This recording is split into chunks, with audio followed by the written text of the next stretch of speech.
Ang buhay ay parang isang gulong, paikot-ikot, walang permanenteng estado, at patuloy na gumagalaw sa takbo ng panahon.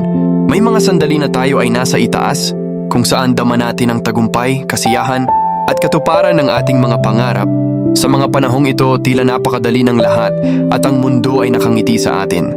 Ngunit tulad ng gulong na hindi nananatili sa isang posisyon, darating din ang mga pagkakataong tayo ay bababa. Sa mga sandaling ito, mararanasan natin ang pagsubok, pagkabigo at panghihina ng loob. Maaari itong magdulot ng pagdududa sa sarili at pangamba sa hinaharap. Subalit mahalagang maunawaan na ang mga pagbabang ito ay hindi katapusan, kundi bahagi lamang ng ating paglalakbay.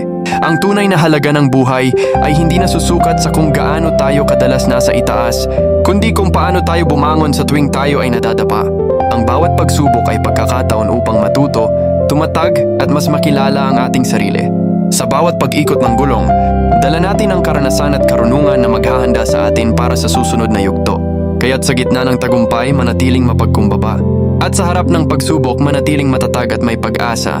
Sapagkat sa huli, ang patuloy na pag-ikot ng buhay ang nagbibigay sa atin ng pagkakataong muling umangat, muling magsimula, at muling mangarap.